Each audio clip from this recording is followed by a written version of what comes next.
Assalamualaikum warahmatullahi wabarakatuh. Baik, sebelum memulai pembelajaran pada pagi hari ini, kita akan berdoa terlebih dahulu sesuai kepercayaan agama masing-masing. Berdoa dimulai. Berdoa selesai. Oke, anak-anak, Bapak mau absen terlebih dahulu ya, siapa yang hadir nih pada hari ini. Akbar. Nggak ada, Pak. Kemana? Katanya izin acara keluarga. Oke. Claudia. Hadir. Jesinda. Hadir. Rani. Hadir. Olin. Hadir. Oke, jadi yang nggak hadir cuma Akbar doang ya teman kalian. Baik, kita langsung aja ke pembelajaran. Jadi hari ini Bapak akan mengajarkan kalian tentang puisi. Di sini udah ada yang tahu belum puisi itu apa? Jesinda tahu nggak puisi itu apa? Enggak. Oke. Jadi puisi ini memiliki pengertian. Nah, secara etimologis, puisi ini menurut ahli yang bernama Claler pada tahun 2004 mengatakan bahwa puisi adalah satu genre tertua dalam sejarah sastra. Istilahnya puisi ini berhubungan erat dengan istilah lirik, yang berarti dari kata lira, yaitu bahasa Yunani. Nah, sedangkan pengertian secara umum, puisi ini merupakan jenis sastra yang bentuknya dipilih dan dicermati dengan sehingga mampu meningkatkan kesastraan orang dan pengalaman membangkitkan tanggapan, khususnya lewat bunyi, nama, makna, dan ada pula yang mengatakan puisi ini merupakan karangan bahasa khas yang memuat pengalaman yang disusun secara khas pula, yang terkandung dalam puisi. Disusun dari peristiwa yang telah diberi makna, yang ditafsirkan secara estetik. Jadi puisi juga dapat disebut karya seni yang puitis karena dapat membangkitkan perasaan, menarik perhatian, menimbulkan tanggapan yang jelas, atau dapat pula menimbulkan keharuan. Jadi sampai sini kalian udah memahami pengertian puisi itu apa. Selanjutnya, puisi ini itu tidak hanya sekedar dilihat aja. Kita harus apa? Kita harus membaca. Nah, membaca puisi juga mempunyai pengertian. Jadi upaya untuk menyampaikan isi, perasaan, pikiran yang terkandung dalam puisi kepada orang lain agar mereka memahami dan sanggup menikmati kandungan yang ada di dalam isi puisi tersebut. Ada pula yang mengatakan membaca puisi merupakan upaya menyampaikan isi atau pesan dengan tujuan agar pendengar mampu menangkap pesan-pesan yang ingin disampaikan pengarangnya. Maka dalam membaca atau membawakan puisi, seorang pembaca harus mempunyai teknik atau cara membaca puisi yang baik. Jadi membaca puisi ini nggak sembarangan.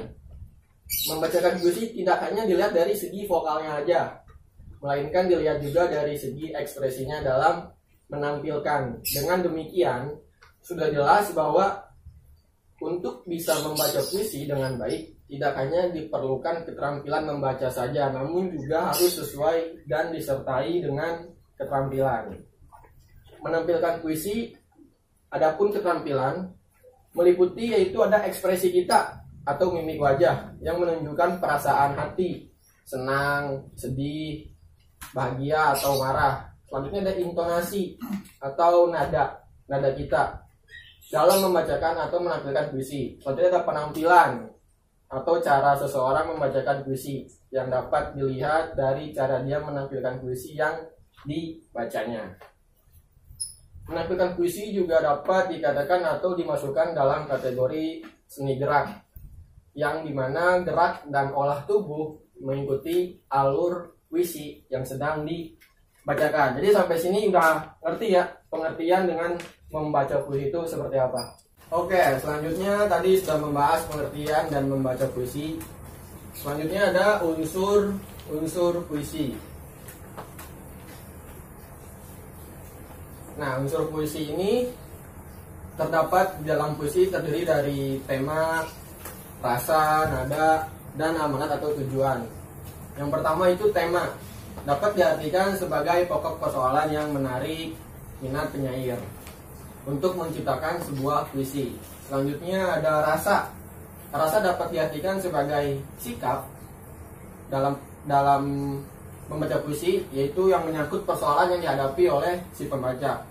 Selanjutnya ada nada atau intonasi, dapat diartikan sebagai sikap penyair terhadap pembaca yang seolah-olah mengajak, menyarankan, menasihati, memberitahu, dan sebagainya.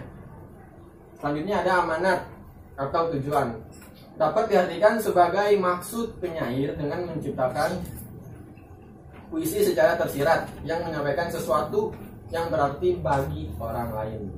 Selanjutnya ada struktur.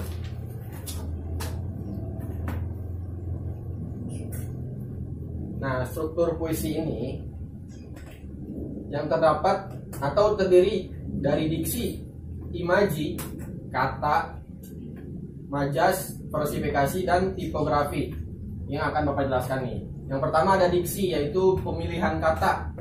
Pemilihan kata yang dilakukan oleh penyair dalam membentuk puisinya, karena puisi adalah bentuk karya sastra yang sedikit kata-kata dan dapat mengungkapkan banyak hal. Selanjutnya ada imaji.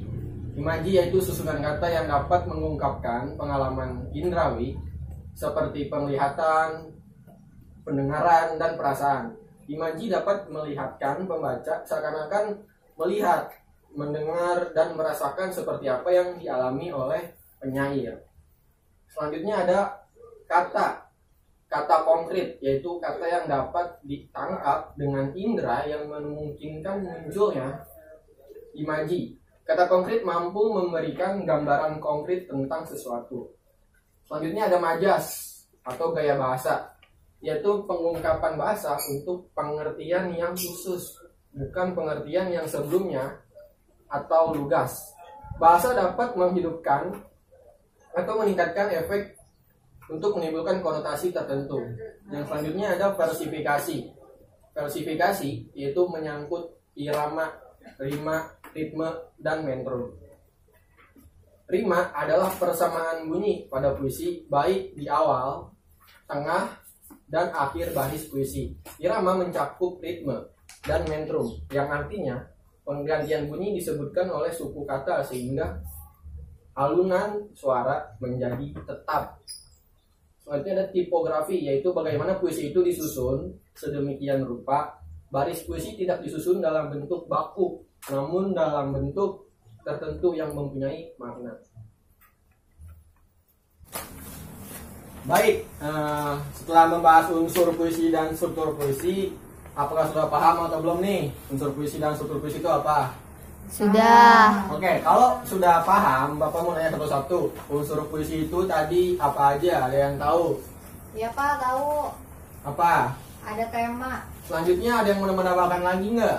Saya ada rasa, nada, dan amanat. Rasa itu apa? Coba. Rasa dapat diartikan sebagai sikap penyair terhadap objek. Betul. Nah, selanjutnya itu struktur. Tadi Bapak minta satu aja deh, struktur itu ada apa aja? Ada yang tahu nggak? Diksi Struktur. Pak, diksi Pak.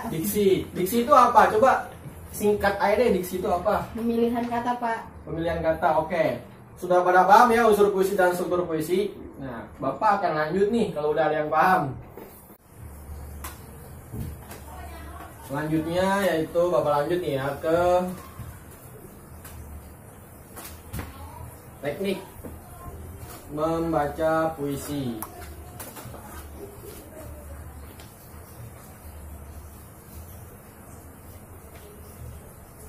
Nah, di teknik membaca puisi ini, yaitu diantaranya adalah ada yang pertama kita harus mempertimbangkan aspek kesastraan. Nah, ini langkah awal. Langkah awal yang harus dilakukan oleh kita sebagai, misalnya sebagai seorang pembaca puisi, adalah memilih puisi yang akan dibacakan. Puisi yang akan dibacakan harus mengandung nilai-nilai kesastraan yang tinggi. Yang kedua yaitu kita harus mempertimbangkan potensi oratoris. Langkah yang kedua ini itu kita harus mempertimbangkan potensi puisi jika dibacakan. Pada tahap ini kita mempertimbangkan apakah larik-larik di dalam puisi yang tertulis dalam sajak tersebut jika dibacakan akan memiliki potensi satuan-satuan bunyi yang oratoris atau tidak. Artinya, satuan-satuan bunyi yang dapat menimbulkan efek kenikmatan, keharuan, dan menggiring pembaca pada proses perenungan akan nilai-nilai yang terkandung di dalamnya. Oke, paham ya? Yang ketiga ada persiapan membaca puisi. Nah, langkah yang terakhir ini adalah proses pembawaan atau membacakan puisi yang dapat dikembangkan melalui latihan. Nah, jadi itu adalah poin-poin yang penting dari pembelajaran pada hari ini, yaitu tadi membaca puisi dan puisi itu apa. Oke, sampai sini Bapak ingin kalian pada pertemuan selanjutnya untuk mempraktikkan membaca puisi. Jadi kalian harus mencari puisi di Google atau di buku, bebas terserah kalian. Pokoknya minggu depan pertemuan selanjutnya kita akan mempraktikkan ke depan satu-satu untuk membaca puisi. Oke.